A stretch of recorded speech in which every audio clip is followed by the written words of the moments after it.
رو رو کے پاس کرتی ہے وہ انہوں نے خود سے کر لیا. تو یہ اعتراض تھا. پھر وہ کر تو رہی ہے, جب ترمیم پہلی دفعہ ہونے لگی تو ان کی وضاحت آئی, دوسری دفعہ ہونے لگی تب بھی وضاحت آئی. تو یہ وضاحتوں سے حکومت اور یہ ڈر گئے جو حکومتی پارٹیاں ہیں. تو انہوں نے پھر کل جو غور ہوئے کل کمیٹی میں, تو انہوں نے کہا جی بہتر ہے رسک نہ لیں. اگر یہ پہلے اتنی وضاحتیں کر چکے ہیں اور یہ سارا کچھ کر چکے ہیں تو یہ نہ ہو کہ حکومت کو چلنے نہ دیں. جب حکومت بنے تو حکومت کو یہ ہے کہ اسٹیبلٹی ہو, چلے ہماری حکومت. ان کو تو ظاہر حکومت کا لالچ ہے, لیکن اسٹیبلشمنٹ یہ کہتی ہے کہ یہ حکومت اس لیے چلے کہ جی اسٹاک مارکیٹ آج بھی دیکھیں ریکارڈ توڑ گئی, اکانومی بہتر ہو رہی ہے, ریکوری کی طرف سفر جاری ہے, باہر کے ملکوں کے لوگ آ رہے ہیں, سی پیک 2 ہونے لگا ہے, یہاں پہ ایس سی او کانفرنس ہوئی ہے. تو وہ کہتے ہیں یہ سارا تسلسل قائم رہے, جج صاحب آ کے کوئی تھوڑا نہ مار دیں اس پہ. اس وجہ سے پھر ان کا نام کاٹا گیا اور جناب یحییٰ آفریدی کا نام لیا گیا. اچھا یحییٰ آفریدی کون ہے؟ آپ کو بتایا تھا یحییٰ آفریدی جناب کوہاٹ سے تعلق رکھتے ہیں, کے پی کے پہلے چیف جسٹس ہیں اور کے پی کی بار نے ان کو مبارکباد بھی دی ہے. تو وہ ذرا آپ کو پتہ ہے انہوں نے مخصوص نشستوں میں فیصلہ دیا کہ جنہوں نے پی ٹی آئی کا ایفیڈیوٹ جمع کروایا تھا ان کو پی ٹی آئی میں شامل ہونا جائے, باقیوں کا نہ کیا جائے کیونکہ ان کا نہیں ہے. کوئی نہیں, انہوں نے نہیں ڈیٹس دیں کہ جی 15 دن کے اندر آپ شامل کریں, یہ کریں. یعنی انہوں نے نہ حکومت کے حق میں فیصلہ دیا تھا نہ اپوزیشن کے حق میں, انہوں نے جو سمجھ آئی تھی اس کے مطابق فیصلہ دیا تھا. تو اس وجہ سے ان کو کہہ رہے ہیں کہ یہ ذرا اپرائٹ جج ہیں. اپرائٹ وہ بھی تھے, یہ ذرا جج ہیں سیدھی ناک کی سیدھ میں چلنے والے, قانون کی اور آئین کی جو لیٹر اینڈ اسپرٹ میں اس کو فالو کرنے والے. تو انہوں نے کہا جی ان کو بنا دیتے ہیں, ان سے ہمیں کم خطرہ ہوگا. حالانکہ ان کو پرو اسٹیبلشمنٹ جج نہیں کرا دیا جا سکتا. یہ بات پی ٹی آئی بھی مانتی ہے, باقی بھی. یعنی کہ یہی آفریدی کو یہ نہیں کہا جا سکتا یہ حکومت کے جج ہوں گے, یہ پرو اسٹیبلشمنٹ ہوں گے. بڑے آنیسٹ اپرائٹ جج ہیں, ہمیشہ سے انہوں نے بڑے زبردست فیصلے دیے ہیں. انہوں نے قاضی فائز صاحب کے خلاف بھی فیصلہ دیا تھا کہ ان کی درخواست ریجیکٹ کر دی تھی, اور اس کے بعد دوسری اپیل میں انہوں نے ان کو ایکسیپٹ کر لیا تھا. بار کونسل کی اپیلوں کو ایکسیپٹ کر لیا تھا کہ آپ کر سکتے ہیں, لیکن ایک جج جو ہمارے سامنے فریق نہیں بن سکتا. تو اور ہر دور میں انہوں نے مخصوص نشستوں کے کیس میں باقی جگہوں پہ اپنی امپارشیلٹی قائم رکھی. ان کے اوپر کوئی ایسا داغ دبا یا کوئی اعتراض نہ پی ٹی آئی سے اٹھا, نہ نون لیگ سے اٹھا, نہ پیپلز پارٹی سے اٹھا, نہ اسٹیبلشمنٹ سے اٹھا, نہ کسی جگہ سے اٹھا. تو یہ ایک ان کی پلس پوائنٹ ہے. اچھا وہ ہو گیا, رات کو اناؤنس ہو گیا جی. اس کے بعد سے صفِ ماتم بچھ کے جو دوسرا کیمپ ہے, اور وہ کہتے ہیں کہ جی یہ کیا ہو گیا. اور یہ امید کی جا رہی تھی پی ٹی آئی کی طرف سے کہ یہ انکار کر دیں گے. پی ٹی آئی کے ابتدائی بیانات آئے کہ اب دیکھتے ہیں یحییٰ آفریدی کیا کرتے ہیں, بال ان کی کورٹ میں ہے, سارا کچھ کریں گے. صبح ہوئی اور صبح جا کے جناب یحییٰ آفریدی گئے اپنے کورٹ روم میں اور جناب چیف جسٹس سے ملے سب سے پہلے, اور چیف جسٹس نے ان کو مبارک دی. انہوں نے مبارک قبول کی, یعنی کہ عہدہ قبول کر لیا. اس کے بعد انہوں نے جسٹس منصور علی شاہ سے ملاقات کی. پھر ابھی ان کی 2 اور سپریم کورٹ کے ججز سے ملاقات ہوئی ہے. اس کے بعد کیا ہوا کہ جی یعنی ان کو تسلیم کر لیا گیا. اس کے بعد پشاور بار نے ان کو کیا, پاکستان کی متعدد بار اور وکلا جو تنظیمیں ہیں ان سب نے ان کو مبارکبادیں دینا شروع کر دی. انہوں نے باقاعدہ ان کو تسلیم کر لیا. یعنی آج کے دن تک کسی جج نے نہیں کہا کہ یہ نہیں بنتے یا ہم ان کو نہیں مانیں گے, کسی وکیل نے نہیں اس طرح کا, وکیلوں کی بڑی تنظیموں کسی کی طرف سے کوئی اناؤنسمنٹ نہیں آئی. تو گویا ان کو تسلیم کر لیا گیا. اور سب سے بڑی بات یہ ہوئی ہے کہ پی ٹی آئی کا پولیٹیکل کمیٹی کا اجلاس ہوا اور اس میں فیصلہ ہو گیا کہ ہم جو بھی جج بن جائے گا ہم اس کو تسلیم کریں گے, جو چیف جسٹس بنے گے. تو گویا یہ ساری آئینی ترمیم نافذ العمل ہو گئی اور چیف جسٹس یہ بن گئے. بلکہ آج جسٹس منصور کے پاس کیس آیا تھا نوکریوں کا, کوئی نوکریوں سے برطرفی کا, تو انہوں نے جناب کہا کہ آئینی عدالت بن چکی ہے. انہوں نے بھی تسلیم کر لیا اور آئینی عدالت بن چکی ہے, یہ کیس اب آئینی عدالت کو ٹرانسفر کیا جائے. اچھا میرے ذرائع ہیں جو وہاں پہ سپریم کورٹ میں ایکسکلوسیو, ان میں پتہ چلا ہے کہ جسٹس منصور علی شاہ آج عملے سے کچھ ایسی باتیں بھی کیں جس سے پتہ لگتا ہے کہ وہ آگے کا سوچ رہے ہیں. یعنی انہوں نے استعفے دینے کا کوئی نہیں سوچا. اور کل ایک مہر بخاری کا ٹویٹ بہت وائرل ہوا تھا, تو میں نے کہا میں بھی اپنا ذرائع سے پتہ کروں. انہوں نے کہا تھا کہ میں نے پتہ نہیں فیملی ذرائع سے میری منصور سے بات ہوئی ہے اور وہ کہہ رہے ہیں کہ وہ ابھی سونے لگے ہیں, بڑے فٹ ہیں اور صبح کورٹ جائیں گے. اس بات پہ سوشل میڈیا پہ بڑی تنقید ہو رہی تھی, بڑی ہو رہی تھی کہ یہ کون سی خبر دی ہے کہ جی وہ سونے لگے ہیں. کسی نے کہا وہ برش کر کے اٹھے ہیں, صبح ناشتہ کر لیا ہے. لیکن میں نے پتہ کیا سپریم کورٹ سے, تو میرے ذرائع نے ان کے قریبی ذرائع سے پتہ کیا تو پتہ چلا کہ جی انہوں نے لوگوں کو انسٹرکشنز دی ہیں. نومبر دسمبر کے جو معاملات ہیں, کورٹس کی کوئی سیمینار ہو رہے ہوتے ہیں, کوئی معاملات ہوتے ہیں, ان کے حوالے سے کہ جی ان کی کیا اپڈیٹ ہے, کیا ہو رہا ہے. تو اس سے یہ پتہ چلتا ہے کہ وہ ہی از ہیئر ٹو اسٹے. انہوں نے استعفیٰ دینے کا کوئی فیصلہ نہیں کیا اور وہ رہیں گے, وہ ساتھ ساتھ رہیں گے. اچھا کیوں رہیں گے؟ یہ لوگ سوچتے ہیں کہ یار چیف جسٹس تو آپ کے جونیئر بن گئے, تیسرے نمبر کے تھے یحییٰ آفریدی, وہ بن گئے. یہ پہلے نمبر پہ سینیارٹی لسٹ میں تھے سپریم کورٹ کی، تو یہ نہیں بنے تو وہ بن گئے تو کیا ہوگا. لیکن بات یہ ہے کہ سپریم کورٹ کا جو چیف جسٹس ہوتا ہے وہ آرمی چیف کی طرح سپیریئر نہیں ہوتا سارے ججوں سے، یا ایسا باس نہیں ہوتا. وہ ایک ماسٹر آف دا روسٹر بن گیا تھا. وہ بھی اب قانون تبدیل ہوا پریکٹس اینڈ پروسیجر بل میں. وہ سینئر جج ہوتا ہے، وہ بینچ تشکیل دیتا ہے، یہ سارا کچھ تو ہے، مگر باقی ججز کی بھی اتنی ویلیو ہوتی ہے. آپ دیکھ لیں کہ چیف جسٹس قاضی فائز صاحب تھے، باقی سارے ججوں نے ان کے سامنے بغاوت کی تھی، وہ ان کا کچھ نہیں کر سکے تھے.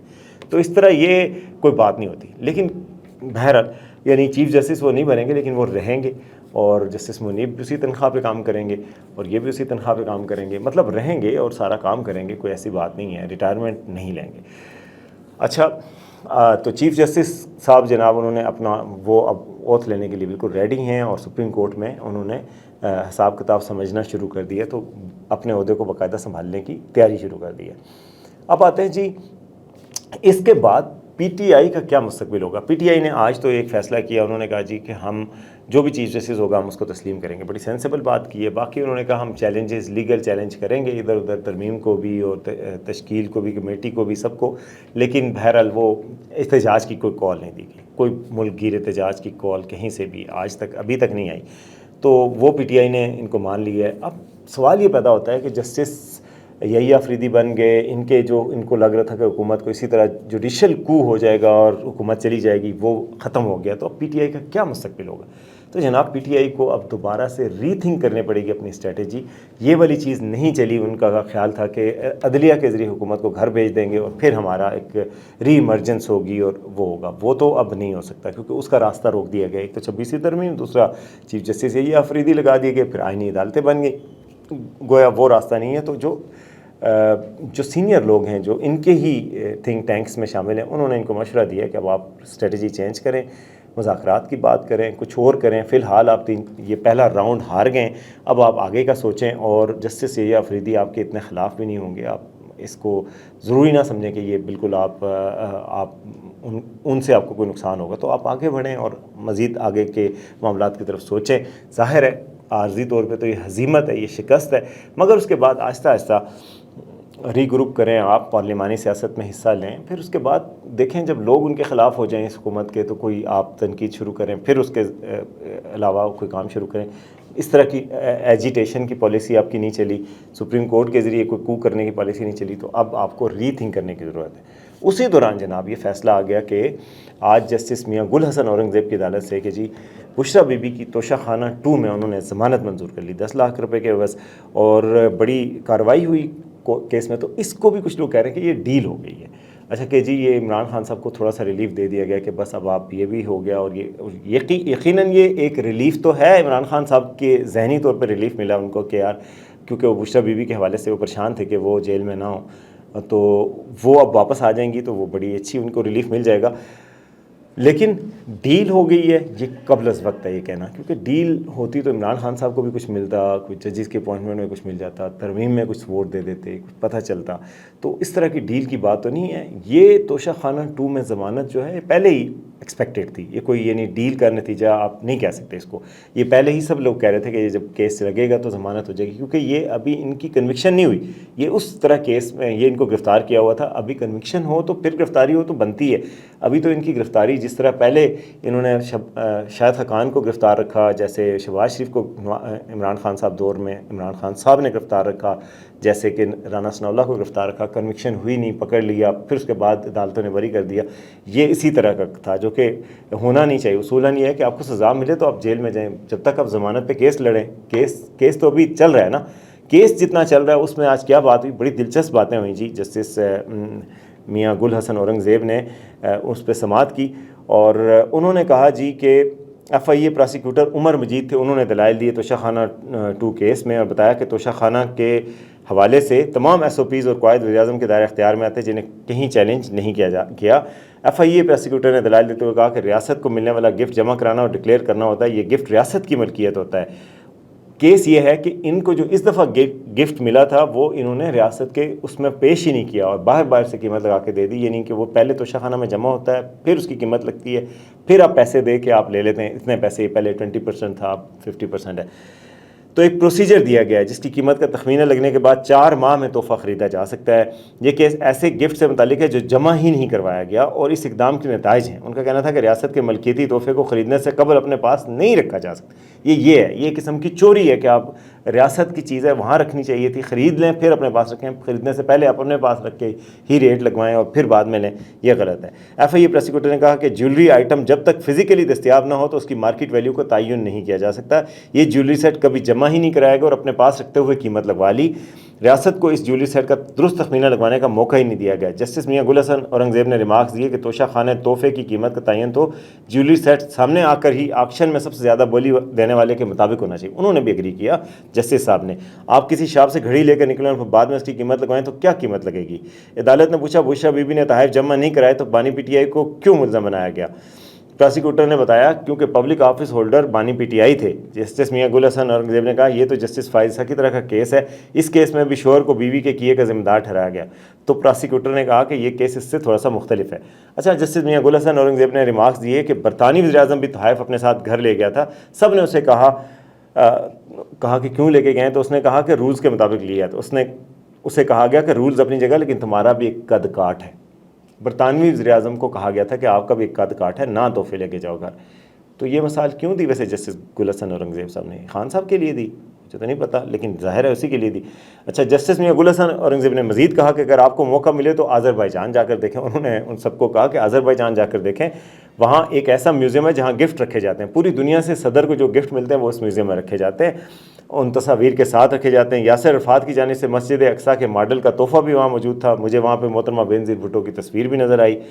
تو انہوں نے مطلب بیسیکلی یہی کہا کہ میوزیم میں رکھنے چاہیے تھے، پرائم منسٹر عمران خان کو بھی نہیں لانے چاہیے تھے، کیونکہ وہ ڈیفرنٹ ہیں۔ باقیوں نے بھی لی ہیں، کوئی نواز شریف صاحب نے بھی لی ہیں، یوسف رضا گیلانی نے بھی لی ہیں، باقی سب نے لی ہیں، لیکن عمران خان صاحب تو ڈیفرنٹ ہیں۔ انہوں نے کہا یار وہ کہتے بھی ڈیفرنٹ ہے خود کو، وہ کیسے تحفہ لے گئے اور بیچ بھی دیا، قیمت بھی انہیں پونی لگوائی، یہ کیس ہے اصل میں۔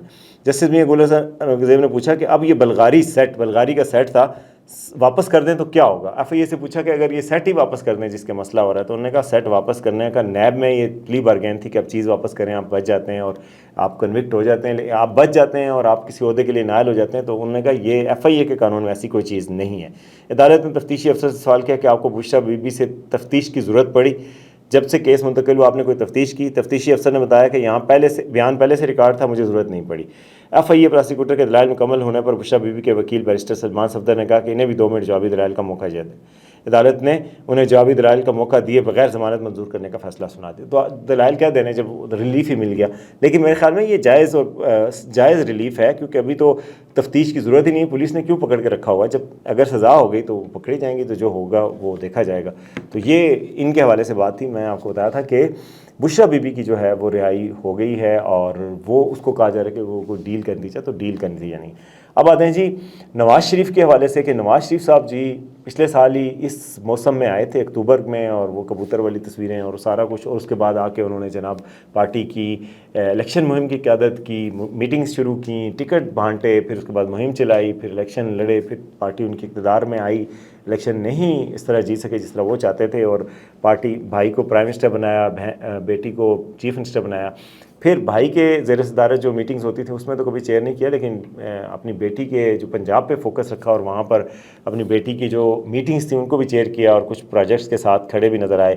پھر وہ 28 مئی کو صدر بن گئے پارٹی کے، تو گویا اس پورے 1 سال میں بہت کچھ ہوا۔ صدر بن گئے، اور صدر بن کے بعد انہوں نے کہا تھا کہ میں منظم کراؤں گا پارٹی کو۔ ابھی وہ منظم والا کوئی اتنا کچھ نہیں ہوا، اس کے بعد نہ کوئی اتنی بڑی ملاقاتیں ہوئیں، پھر آئینی ترمیم میں بزی ہو گئے اور ترمیم کی۔ اب جو ہے وہ جا رہے ہیں، اس جمعے کو سنا ہے کہ جی وہ دبئی جا رہے ہیں، دبئی سے پھر وہ جائیں گے جی لندن سے اپنے بیٹے کے ساتھ ہی وہ امریکہ روانہ ہوں گے، 10 دن امریکہ رہیں گے، امریکہ کے بعد پھر واپس سے لندن آئیں گے، اور یہ نہیں پتہ کہ وہ لندن سے کب پاکستان واپس آئیں گے، کہ زیادہ عرصہ قیام کریں گے یا نہیں کریں گے۔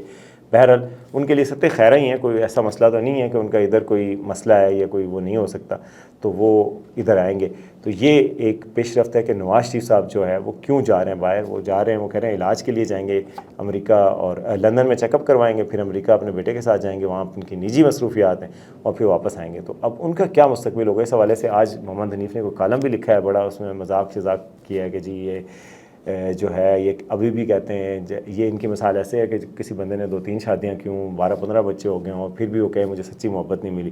یہ حمید میر صاحب نے بھی اس کو شیئر کیا ہوا تھا, اور حمید میر صاحب نے یہ کہا کہ جی کہ انہوں نے یہ محمد حنیف نے تو یہ کہا BBC پہ, لیکن مجھے یہ بات پسند نہیں آئی, اور پتہ نہیں پسند نہیں آئی تو شیئر کیوں کی, اگر نہ آئی ہوتی تو خیر. میر صاحب نے یہ شیئر کیا تو میں نے کہا آپ کو بتا دوں کہ ان کے حوالے سے بھی اب ڈسکشن ہو رہی ہے کہ ان کا کیا مستقبل ہوگا. تو یہ جی آج کی ساری تھی پروگرام, امید آپ کو پسند آئے گا.